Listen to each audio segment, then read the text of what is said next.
Hey there, everyone. Welcome to Introducing Eureka, the Science and Art of Insights.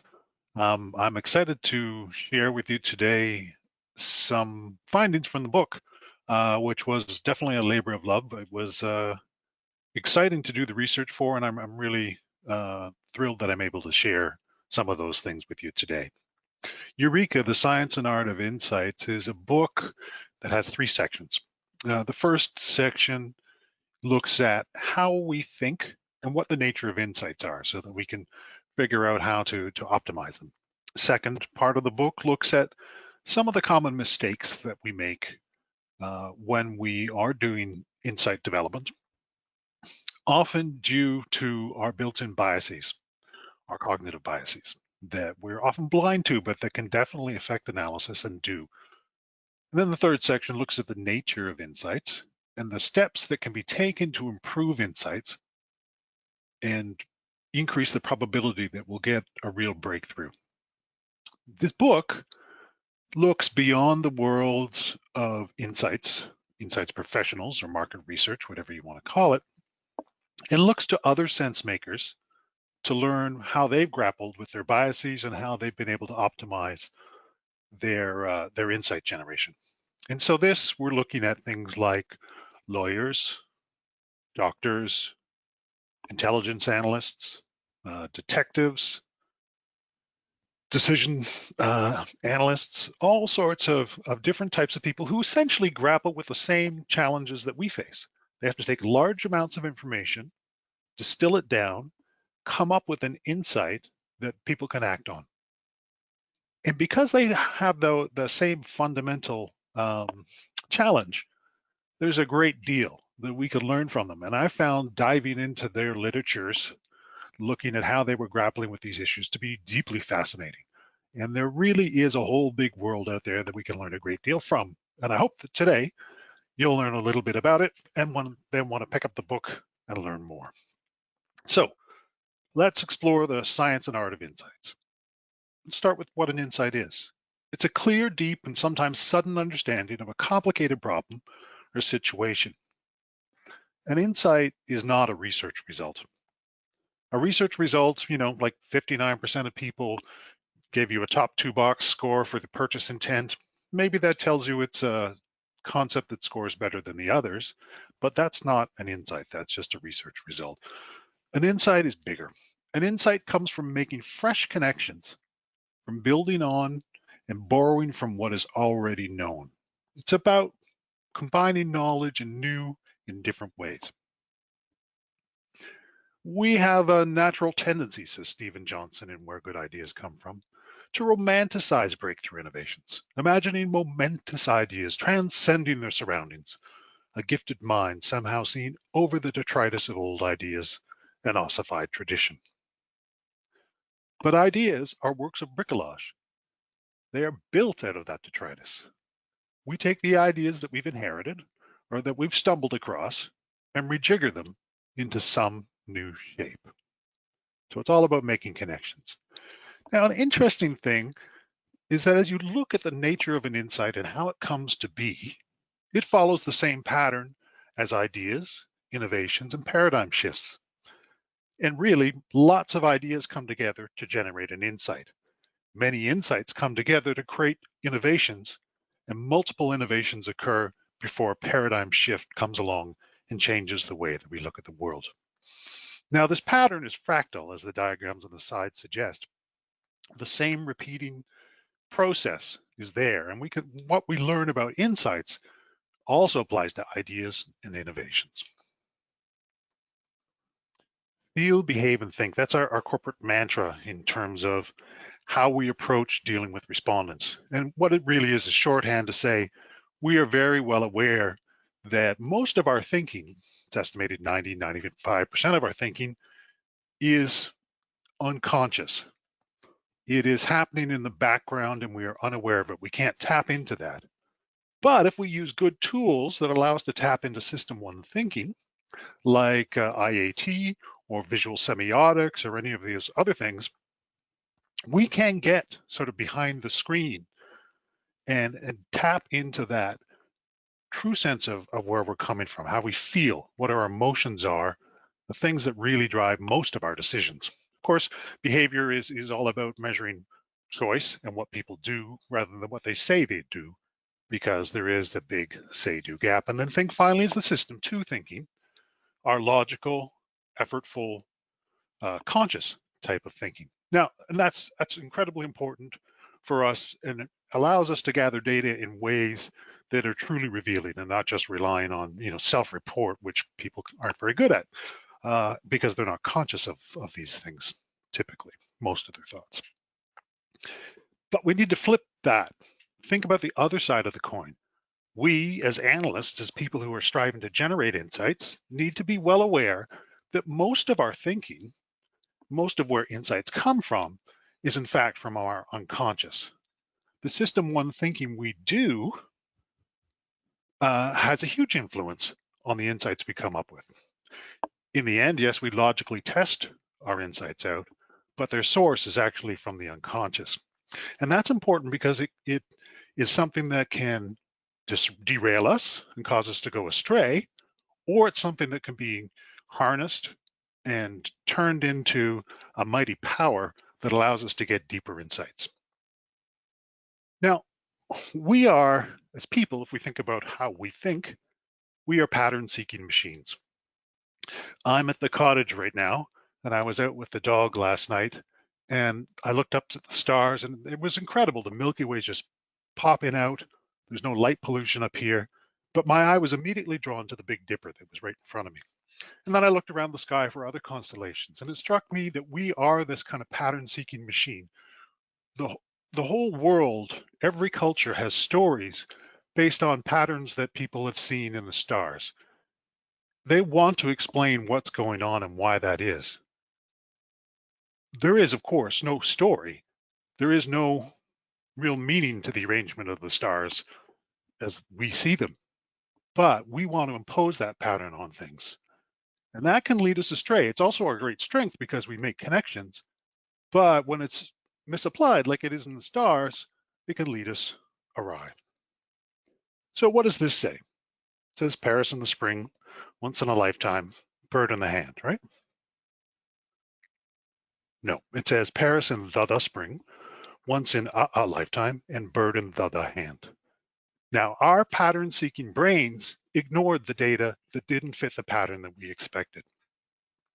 We left out the extra the and the extra a because once we saw what we thought we were supposed to see, we made a conclusion and moved on. Again, it's our pattern-seeking brain at work. And this is important for us to remember as we generate insights, because we can sometimes overlook really important information because it doesn't fit the pattern we expect. We're not, of course, the only group of people to deal with confirmation bias. If you think about the intelligence community, something like the weapons of mass destruction fiasco was really just a case of confirmation bias and groupthink. Doctors have misdiagnoses that are due to tunnel vision and confirmation bias. It costs about 100,000 lives a year in the US alone. The fact that people jump to a conclusion about what the diagnosis should be and then actually get it wrong. It happens in the case of law too. Now in our world, when we jump to a conclusion that's wrong, nobody's harmed, but it is a very real problem. So when we look to law, we can see what kind of impact it can have. So this paper, Confirmation Bias and Other Systemic Causes of Wrongful Convictions, is a study of 50 cases of wrongful convictions by these criminology professors, Kim Rossmo and Jocelyn Pollack. And they analyzed these cases and found that confirmation bias was a driving factor in 3/4 of those cases. So it's not a bad cop out to get somebody, frame someone. It's confirmation bias at work. Tunnel vision is implicated in half. When this happens, the results can really be tragic. One of the cases analyzed by Rossmo and Pollack is that of Bruce Lisker. Lisker was just 17 and high on methamphetamines when he came home and discovered his mother stabbed to death. He immediately called 911, and when medics arrived, his hands were covered with blood. Well, the first detective on the scene knew Bruce from prior interactions and considered him a punk. Investigators coerced a confession, quickly recanted, from the 17-year-old teenager through the offer of a plea bargain, Rossmo and Pollock reported. A rush to judgment followed by tunnel vision led to confirmation bias. Exculpatory evidence was ignored, while the alibi of an alternative and viable suspect was never checked, despite inconsistencies in his story. Bruce rotted in jail for 26 years before it was determined that he was innocent and that someone else had killed his mother. At age 43, he emerged from prison all too aware of the impact cognitive biases can have on how we view information and make judgments. So this is a quote from Richard Schuer from the CIA in his book, Psychology of Intelligence Analysis. Now, I think you could just substitute insights professionals for intelligence analysts, and it would be true. Insights professionals must understand themselves before they can understand others. Now, Richard Schuer is fascinating because he realized that this problem of confirmation bias was very real. And he'd been working on how to counter that from the late 70s when he first was introduced to the work of Kahneman and Tversky through Israeli defense and Israeli intelligence. Kahneman, of course, his first job as a psychologist was working for Israeli defense. And Tversky, while he was a professor of psychology, also was a paratroop commander. So they were intimately involved with the Israeli defense and intelligence, and they were tied in, of course, to the CIA. And he was studying their work and turning it into seminars and writings and then analytic techniques, all aimed at battling the biases and heuristics we use in our day-to-day life.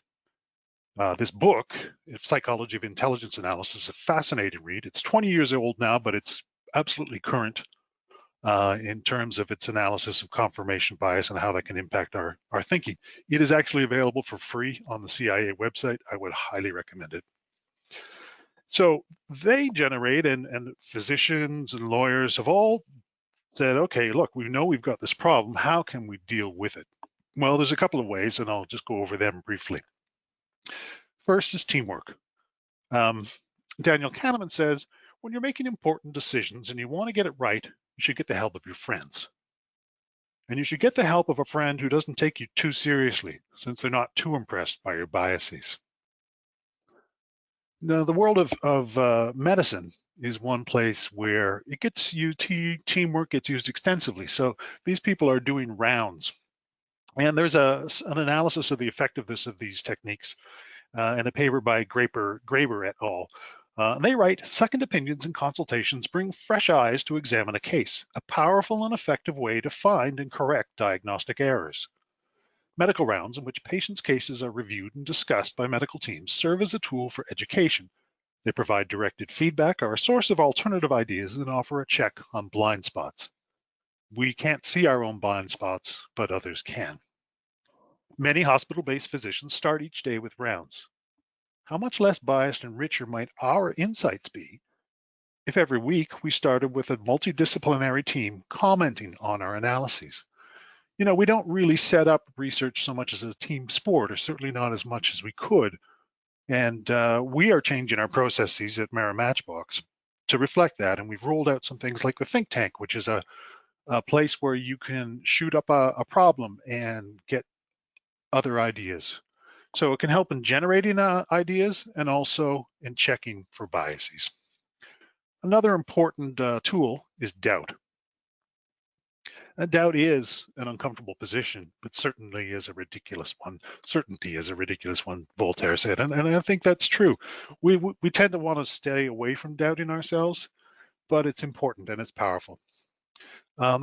There's some work that's been done in an article up by O'Sullivan and Schofield, these Edinburgh-based physicians, who write, metacognition is the awareness of and insight into one's own thought processes. Forcing clinicians to ask themselves, what else could this be, is a form of metacognition and may force one to consider why one is pursuing certain diagnoses and consider important alternative scenarios. There are a number of positive studies supporting the role of metacognition in improving decision-making. So that's in the world of medicine, but the world of forecasting, which is essentially what intelligence analysts are doing, but others do forecasting as well. It's been proven that doubt can improve accuracy. So Philip Tetlock and Dan Gardner, writing in Super Forecasting, report that, quote, merely asking people to assume their judgment is wrong, to seriously consider why that might be, and then make another judgment, produces a second estimate, which, when combined with the first, improves accuracy almost as much as getting a second opinion from another person.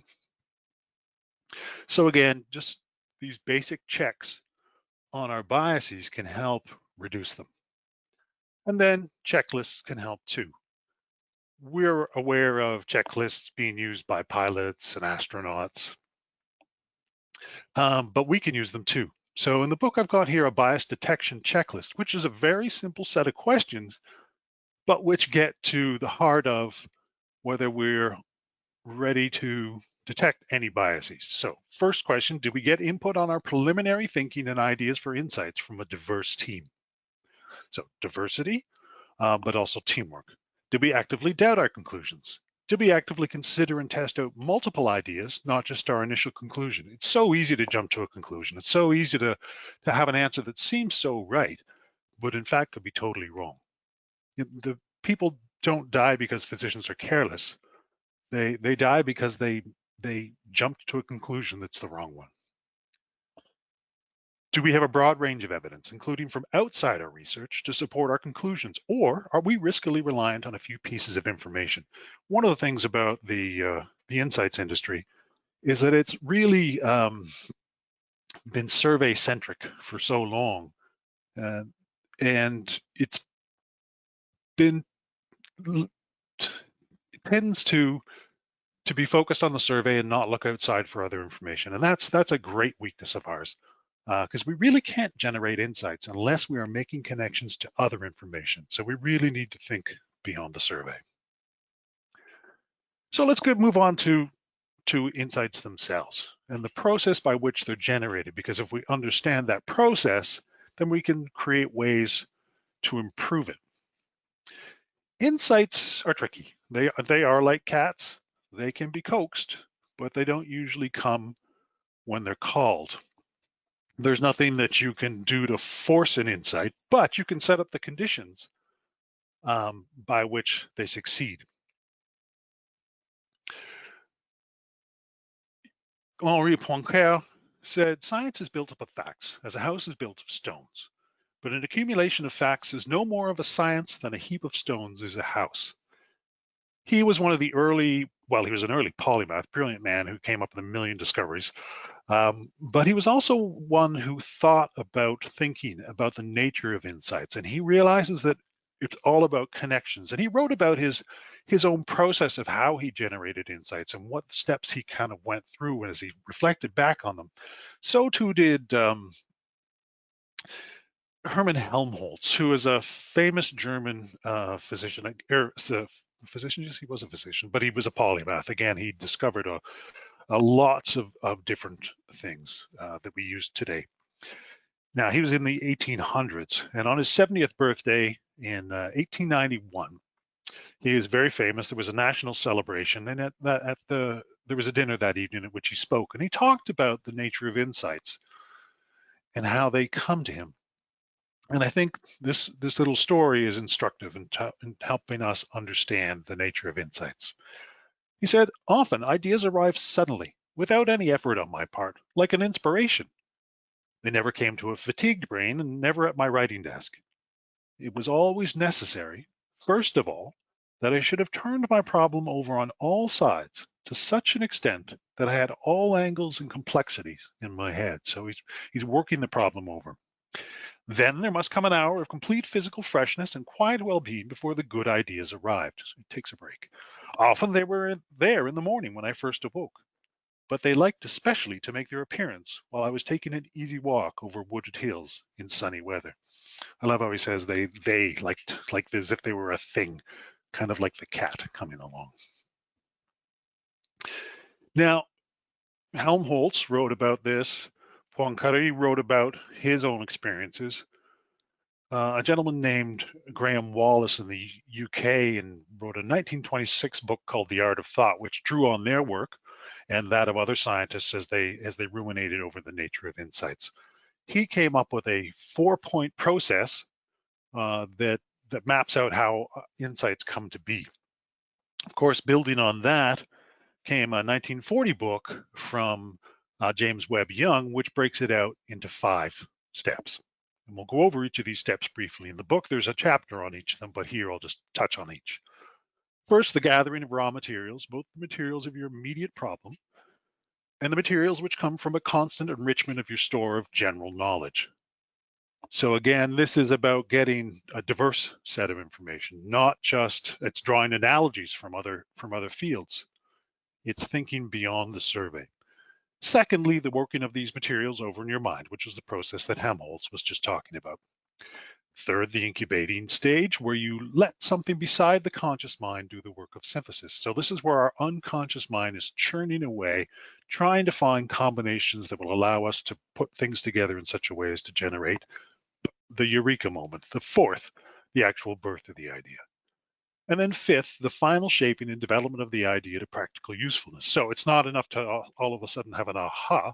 It's then how do you explain that aha and make it work in the real world? So let's take a quick look at each of these. So let's consider this dot here. It's like a study. It's sad, it's alone. It can't generate an insight. You need 2 pieces of information to generate an insight, or 3. And when you do that, the numbers start to pick up in terms of the possible combinations. 5, 6, you can see there's a lot more possible combinations. If you get up to 10 pieces of information, you've got 45 possible combinations. So the more you can process in your mind while you think about a problem, the more likely you are to generate an insight. So that's the gathering of materials. And then there's the working it over. And this is important part. What Webb Young says is at this stage, what you do is take the different bits of material you have gathered and feel them all over, as it were, with the tentacles of the mind. You take one fact, turn it this way and that, look at it in different lights and feel for the meaning of it. You bring 2 facts together and see how they fit. Now that describes what Helmholtz was talking about. What you are seeking now is a relationship, a synthesis where everything will come together in a neat combination like a jigsaw puzzle. As you do this, little tentative ideas will come to you. Put these down on paper. Never mind how crazy or incomplete they seem, get them down. These are the foreshadowings of the real idea that is to come. And expressing these in words forwards the process. So helping yourself by moving on. Then the break. The third step is the incubation period.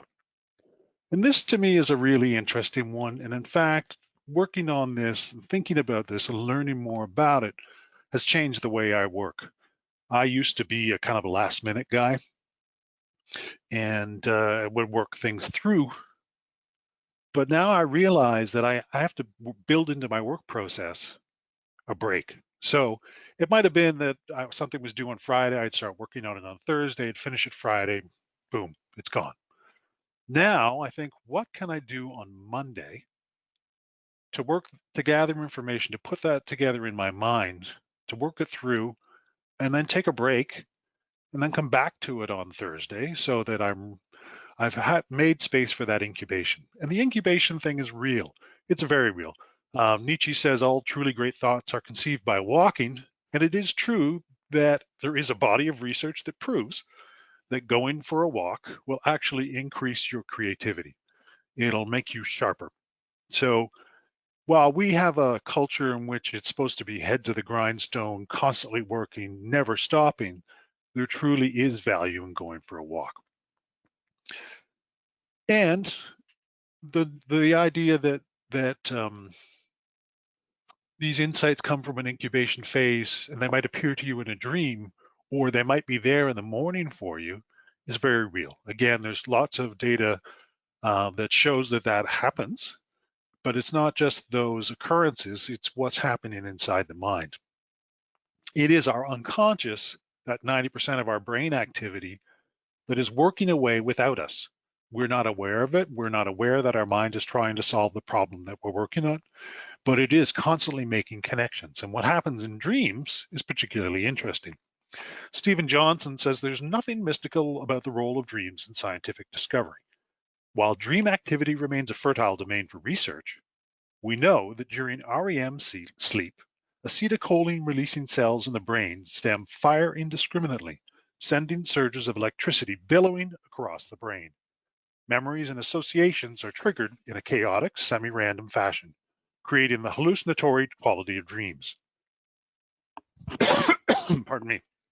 Most of the new neuronal connections are meaningless, but every now and then, the dreaming brain stumbles across a valuable link that escaped waking consciousness. So there are processes that happen in our minds that allow for looser associations that we might not normally think, but that can pop up in a dream. So this incubation phase, while it seems to be antithetical to our current work ethic, is in fact critically important.